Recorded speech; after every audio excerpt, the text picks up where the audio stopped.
প্রিয় শিক্ষার্থী, সবাইকে শুভেচ্ছা জানিয়ে আরও একটি ক্লাস নিয়ে তোমাদের সামনে চলে এসেছি।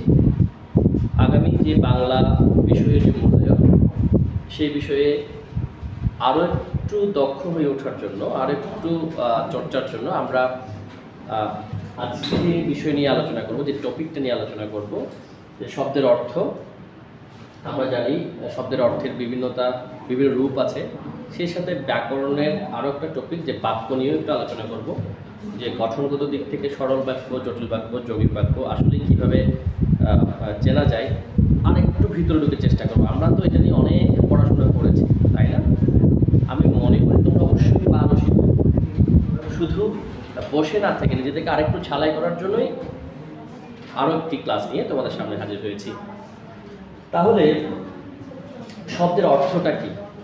যে আমরা জানি যে একটা শব্দ উচ্চারণ করার সাথে সাথে বা আমাদের কানে শোনার সাথে সাথে সেই শব্দটা যদি আমাদের কাছে পরিচিত হয়, শব্দটার কোন বিষয়টাকে বোঝাচ্ছে, কোন জিনিসটাকে বোঝাচ্ছে, সেটা আমাদের চোখের সামনে ভাসতে থাকে। আমাদের চোখের সামনে একটা চিত্র চলে আসে। আমি বললাম যে ধরে এখান থেকেই বলছি, গরম। এই গরম, এটা শোনার সাথে সাথে আমাদের একটা অনুভূতি চলে এসেছে, যেটা আসলে কি বলবো, কোনো একটা মানে উত্তপ্ত বস্তু, কিংবা এই যে আমাদের যে গরম লাগার বিষয়টা, যে অনুভূতিটা বা ফিলিংস যেটা আছে, সেটা আমাদের সাথে সাথেই মাথায় কাজ করে। এটা এই কারণে অভিধানে গরম শব্দটার অর্থ উত্তপ্ত আকারে দেওয়া আছে। কিন্তু এর বাইরেও অনেক ক্ষেত্রে একটা শব্দ আভিধানিক যে অর্থটা আছে তার বাইরে গিয়ে আরও ভিন্ন ভিন্ন অর্থ প্রকাশ করে। তাহলে দুই রকম অর্থ পাচ্ছি। প্রথমেই হচ্ছে যে যেই অর্থটা অভিধানে দেওয়া আছে এবং আমাদের খুব সহজেই মাথায় চলে আসে, সেটা হচ্ছে ওই শব্দটির মুখ্য অর্থ। কি বলা হচ্ছে? মুখ্য অর্থ। এখানে আজকে আমরা যেটা দেখবো, একটা শব্দে এই যে গরম, এটার একটা মুখ্য অর্থ আছে, প্রধান। সেই মুখ্য অর্থটা হচ্ছে উত্তপ্ত। একটা উদাহরণ দেখতে বুঝবে, কামার গরম লোহা পিটিয়ে দা বানায়। এখানে গরম বলতে তাহলে কি? উত্তপ্ত, যেটা মূলত আগুনের মাধ্যমে করা হয়েছে, যেটা অনুভূতির একটা ব্যাপার, যেটা আমরা স্পর্শ করলে আমাদের একটা গরমের অনুভূতি হবে। এর বাইরে গিয়েও আমরা এই গরম শব্দটা বেশ কিছু অর্থ বের করতে পারি। যখন আমি বলি কোনো কারণে তার মেজাজ গরম হয়ে আছে, এখানে এই গরম কিন্তু হাতে স্পর্শ করলে উত্তপ্তের যে অনুভূতিটা ছিল সেটা প্রকাশ করবে না। এখানে আসলে বোঝাতে চাইছে তার মেজাজটা উগ্র হয়ে আছে। উগ্র মেজাজ বোঝাতে গরম, মাথা গরম কথাটা বলা হচ্ছে। এভাবে পরের একটা অর্থ দেখতে পাচ্ছি, কয়েকদিন ধরে মাছের বাজার গরম। মাছের বাজার গরম মানে সেখানে গেলে কি একদম ঘামাচ্ছি বা উত্তপ্ত এরকম না। এটা বোঝানো হচ্ছে মূল্য বা দ্রব্য মূল্য বেশি, মাছের যে মূল্যটা সেটা বেড়ে গেছে, এজন্য বলা হচ্ছে মাছের বাজার গরম। এরপর এই গরম শব্দটার আরেকটা অর্থ টাটকা। আজকের গরম খবরটা জানেন? টাটকা খবর বোঝাতে গরম শব্দটা ব্যবহার করেছে। তারপর বলা হচ্ছে শীত নিবারক। সেটা কিরকম? বাইরে ঠান্ডা, গরম কাপড় পরো। বোঝাতে চাইছে যে মোটা, যে কাপড়টা পরলে শীত তোমার শরীরে লাগবে না, মানে ঠান্ডা বাতাস ঢুকতে পারবে না, সেই মোটা কাপড় বা শীত নিবারণ করতে পারে এমন কাপড় পরিধান করার কথা বলা হচ্ছে।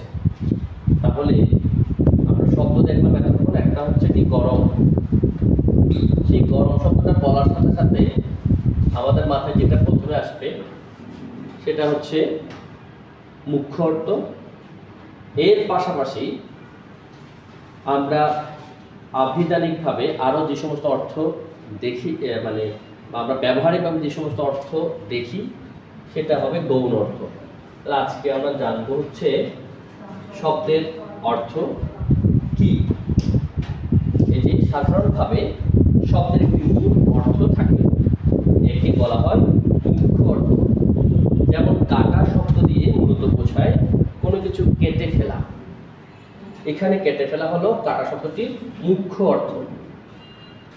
মুখ্য অর্থের বাইরেও একটি শব্দের এক বা একাধিক গৌণ অর্থ থাকতে পারে। যেমন মেঘ কেটে গেছে, এখানে মেঘ কেটে যাওয়া মানে হচ্ছে সরে যাওয়া, অর্থাৎ উপরে যে মেঘ ছিল এতক্ষণ সেটা এখন চলে গেছে, অন্যত্র চলে গেছে, সে কারণে মেঘ কেটে গেছে। আবার টিকিট কাটতে হবে, এখানে কেটে ফেলা বোঝাচ্ছে না, কিন্তু মানে টিকিট কিনতে হবে, কেনা। কাটা শব্দটির কাটা শব্দের সরে যাওয়া আর একটা অর্থ কেনা। তাহলে প্রথমে এই কাটা শব্দের অর্থ ছিল কেটে ফেলা, পরে এসছে হচ্ছে সরে যাওয়া এবং কেনা। এই অর্থগুলো হচ্ছে গৌণ অর্থ। তাহলে মুখ্য অর্থ কি ছিল, গৌণ অর্থ কি ছিল, এখন একদম পরিষ্কার করে আমরা বুঝেছি। আপনি এরকম বেশ কিছু শব্দের অর্থ জানতে চাই। আমরা ঘর শব্দটার অর্থ জানি, মুখ্য অর্থ যেটা ঘরের বলার সাথে সাথে একটা চিত্র মাথায় চলে আসে, যে উপরে ছাউনি, একটা থাকার জায়গা, বাসস্থান মানে গৃহ। কিন্তু এর পাশাপাশি এটার আরো অনেক অর্থ ব্যবহৃত হয়। যেমন ঘর বলতে কক্ষ বোঝায়, কোন একটা রুমকেও ঘর বলি। আমরা সাধারণত ঘর বলতে বোঝাই পুরো ঘরটাকে, কিন্তু অনেক ক্ষেত্রে বলে আমার ঘরে কি আছে, আমার ঘরে বাতাসটা বেশি বা আলো আছে বেশি, এই ক্ষেত্রে বলতে পারি যে এটা কক্ষ। আমার কক্ষ না বলে আমরা সেই ক্ষেত্রে ঘর ব্যবহার করি। তারপর হচ্ছে এরকম হতে পারে রান্নাঘর, পড়ার ঘর, শোয়ার ঘর, কিন্তু ঘর তো একটা। এই তারপর হচ্ছে ছক, যে সাদা ঘরে দাবার বোড়েটাকে এগিয়ে নাও। যাই হোক, ওই যে দাবার যে ঘরগুলো আছে আমরা দেখেছি তো, দাবা, এই যে দাবা বোর্ড, হ্যাঁ, ধরো এখানে কিছু কিছু ঘর কালো থাকে, কিছু কিছু ঘর সাদা থাকে, সেক্ষেত্রে এগুলোকে আমরা বলি ছকগুলোকে বলি ঘর। এরপর বলা হচ্ছে কি পরিবার, সেখানে এক ঘর কুমোর বাস করে। এটা একটা জাতি বিশেষ যারা মাটির তৈরি হাঁড়ি পাতিল থেকে শুরু করে নানা রকম দ্রব্যাদি তৈরি করে, তাদেরকে বলা হয় কুমার বা কুমোর। এই পরিবার যে বাস করে, একটা পরিবার বাস করে সেখানে, সেটাকে বলা হয় এক ঘর।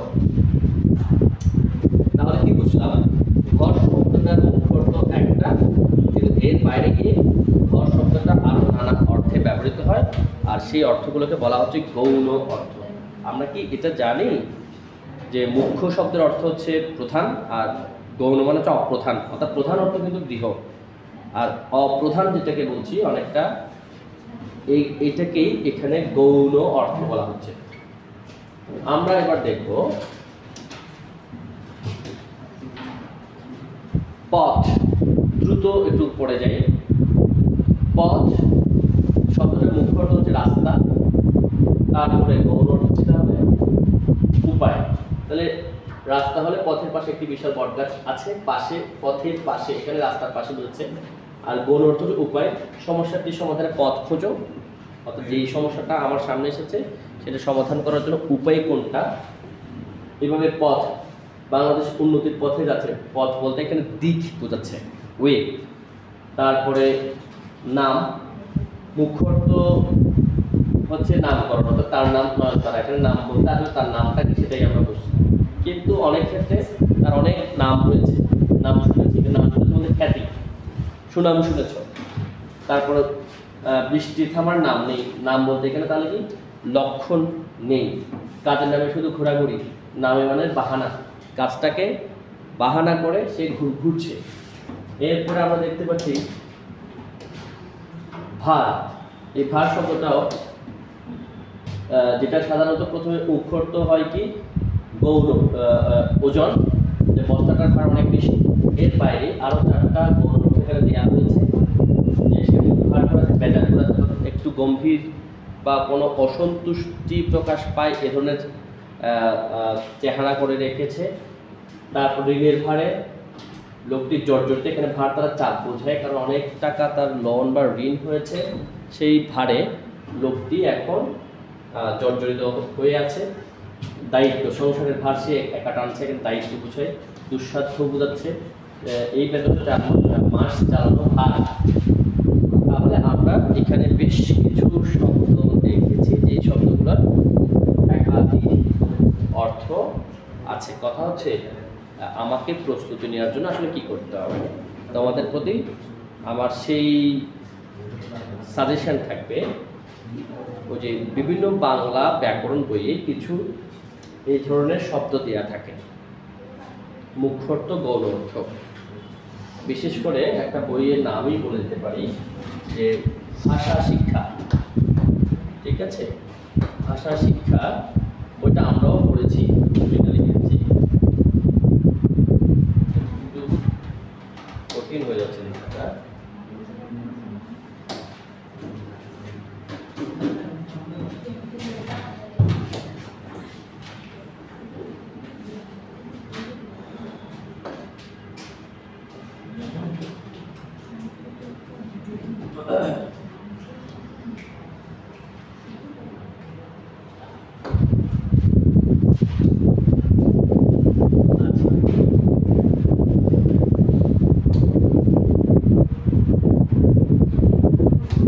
এখানে লিখে দিচ্ছি, লিখে একটু আমাদের জন্য একটু কষ্টকর হয়ে যাচ্ছে, আমি এখানেই আবার লিখছি। তাহলে কি এখানে লিখে দিচ্ছি, সেটা কি বলছি, এই ভাষা শিক্ষা বইটা, এটা হায়াত মাহমুদের লেখা একটা বই। এই বইটা চাইলে তোমরা কিনে নিতে পারো। আর একটা বইয়ের আমি নাম দিতে পারি, আচ্ছা দরকার নেই, যে বাজার থেকে গিয়ে যে কোনো একটা বই তোমরা এরকম কিনে নিতে পারো, বা তোমাদের আছে এই বইগুলো সেখান থেকে মুখ্য অর্থ, গৌণ অর্থ এগুলো একটু দেখে নিতে পারো। ঠিক আছে, এবার হচ্ছে এখানে বেশ কিছু শব্দ দিয়েছে, পাকা, ধরা, কথা, বড়, মুখ, পাগল। আর পূর্ববর্তী ক্লাসগুলোতে এই সব কিছুর সমাধান কিন্তু তোমাদেরকে দিয়ে দিয়েছিলাম, দেওয়া হয়েছে। ঠিক আছে, না পেলে অবশ্যই হোয়াটসঅ্যাপে জানাবে, এবং তোমরা ইতিমধ্যে এগুলো লিখিয়েও ফেলেছো, যে প্রতিটা মুখ্য অর্থ কি, গৌণ অর্থ কি, সেগুলো তোমরা লিখে ফেলেছো। ঠিক আছে, এবার আসে হচ্ছে প্রতিশব্দ। আসলে প্রতিশব্দ মানে হচ্ছে সমার্থক শব্দ। একটি শব্দের বিভিন্ন অর্থ থাকে, তো একই অর্থ প্রকাশ করে এরকম শব্দকে এই একটি শব্দের আরেকটি কি প্রতিশব্দ বলে। যেমন এখানে আমরা কিছু শব্দ দেখতে পাচ্ছি, অন্ধকার, পাথর, তরঙ্গ ইত্যাদি। যাই হোক, বলা হচ্ছে উপরের ছক থেকে একই রকম অর্থ প্রকাশ করে এমন শব্দগুলো আলাদা করতে বলেছে। একটি নমুনা দেখানো হচ্ছে, অন্ধকার, আধার, তিমির, তিনটা শব্দে একই অর্থ প্রকাশ করছে। আমরা কি একটু খুঁজতে পারি? এটাও করা হয়েছে, আমি দুই একটা হলে দেখাবো। ধরা যাক অন্ধকারের পরে আমি খুঁজলাম হচ্ছে দুঃখ, আমি এখানে লিখলাম। তারপর হচ্ছে এই দুঃখ একই অর্থ প্রকাশ করে তোমার কিছু আছে কিনা, এটা কষ্ট, একই অর্থ প্রকাশ করে। এই যন্ত্রণা একই অর্থ প্রকাশ করে, তাই তো? এবার মনে করো গাছ, আমি সেটা লিখলাম। এখানে আরো কিছু শব্দ আছে, এই যে বৃক্ষ আর গাছ একই অর্থ প্রকাশ করছে, তরুণ একই অর্থ প্রকাশ করছে। আবার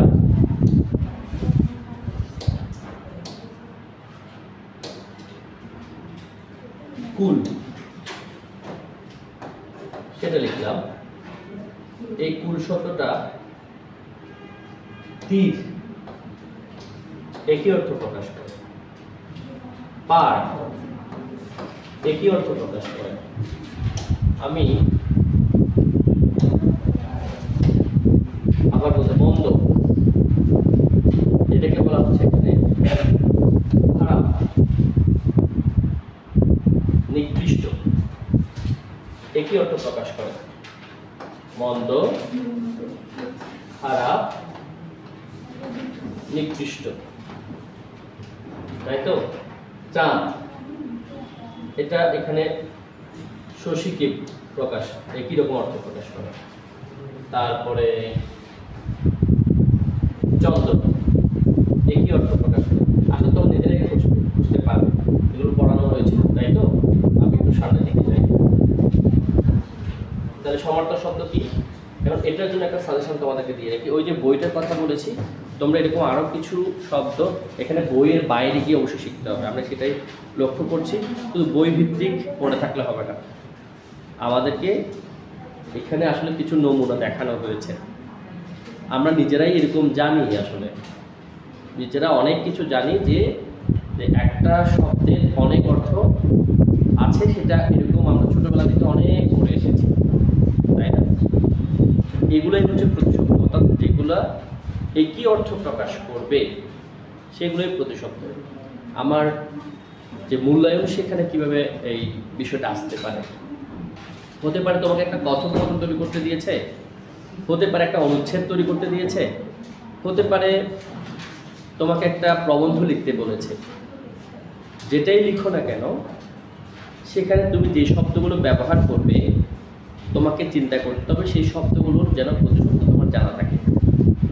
শুধু প্রতিশব্দ নয়, প্রতিশব্দের পাশাপাশি বিপরীত শব্দ যেন জানা থাকে তোমার।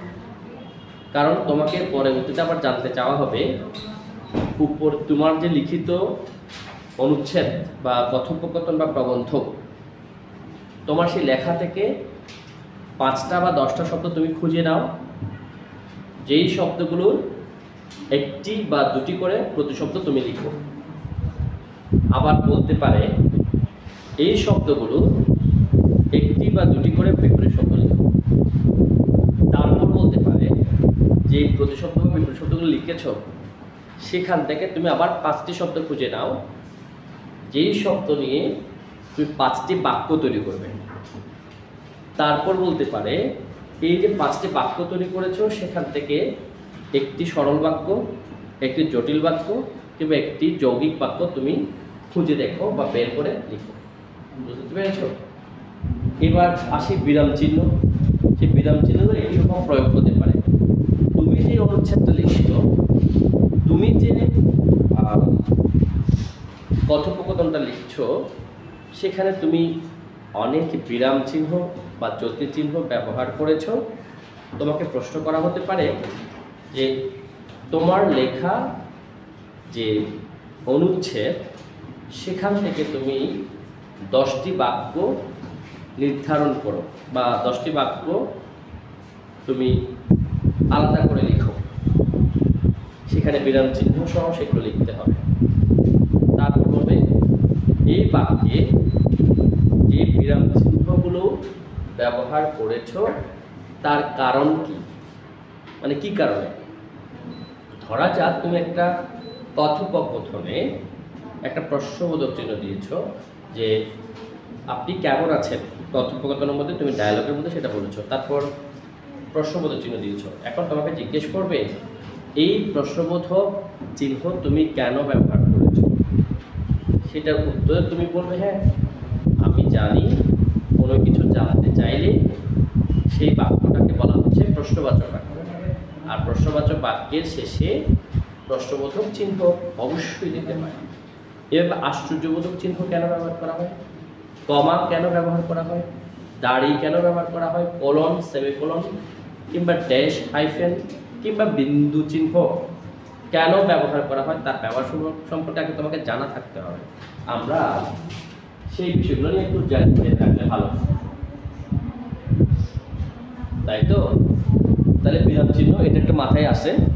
তার আগে কিছু শব্দ এখানে প্রতিশব্দ বা সমার্থক শব্দের কথা যে বলছে একটু পরে।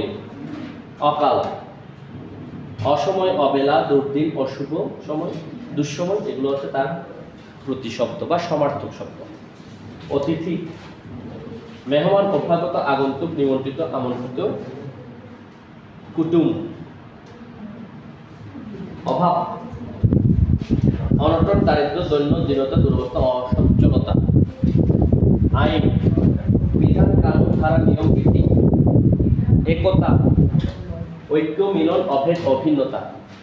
কথা, উক্তি, বাক্য, বচন, কথন, বাণী, ভাষণ। খাদ্য, খাবার, খানা, আহার, ভোজ্য, অন্ন, রসদ। ঝড়, ঝঞ্ঝা, তুফান, সাইক্লোন, ঝটিকা, টর্নেডো, ঘূর্ণিঝড়। দয়া, অনুগ্রহ, করুণা, কৃপা, অনুকম্পা, মায়া। দিন, দিবস, দিবা, বার, রোজ ইত্যাদি। তাহলে এখন যেটা এই যে সমার্থক শব্দগুলো তোমাদের বইয়ে আছে, এর বাইরে গিয়ে তোমাকে জানতে হবে। কেন বলতো? কারণ মূল্যায়নে তো আর বলবে না যে এইটা এটা এই কিছু শব্দ দিয়ে দিলেও সেই শব্দগুলো দুটি করে সমার্থক শব্দ লিখো, এই ধরনের কোনো কিছু বলবে না। এগুলো আগের কারিকুলামে ছিল। আমরা 5-এও দেখেছি, তোমরা তো 5 পড়েছো। 5-এ কিছু শব্দ দিয়েছে, এই শব্দগুলোর সমার্থক শব্দ লিখো, একটি করে বা দুটি করে, অথবা বিপরীত শব্দ লিখো, একটি করে বা দুটি করে বলে দিত। এখন এরকম সুনির্দিষ্ট কোনো সমার্থক শব্দ দিচ্ছে না, বরঞ্চ তুমি কোনো একটা কাজ করবে, সেই কাজের ভেতর থেকে বলবে যে কয়েকটি শব্দ বেছে নাও এবং সেই শব্দগুলোর দুটি করে প্রতিশব্দ লিখো, কিংবা একটি করে লিখো, কিংবা বললো না যে কয়টি, যে এই শব্দগুলোর প্রতিশব্দ লিখো, সেই প্রতিশব্দগুলো দিয়ে বাক্য তৈরি করো, এরকম বলা হতে পারে। তাহলে আমি বোঝাতে চাচ্ছি যে এর বাইরেও মূলত তোমাকে শিখতে হবে, জানতে হবে। আসলে এরকম করে মুখস্থ করে লাভ নেই। তুমি যখন পড়তে যাবে কোনো একটা অনুচ্ছেদ কিংবা কোনো একটা পত্রিকা, তখন চেষ্টা করে প্রতিটা শব্দের অর্থ যেন তুমি বুঝতে পারো, সেটা চেষ্টা করতে হবে। এই যে এখানে একটা অনুচ্ছেদ দেখতে পাচ্ছি, বলা হচ্ছে রাত্রি যত গভীর হয় প্রভাত তত নিকটে আসে। এ কথার মানে হলো বিপদ দেখে ভয় পাওয়ার কিছু নেই। এই ধরনের একটা অনুচ্ছেদ লিখে ফেলেছো। এখন বলা হচ্ছে উপরের অনুচ্ছেদ থেকে 5টি শব্দ বের করো এবং সেগুলোর এক একটা করে প্রতিশব্দ লিখো। তা আমি বের করলাম কি,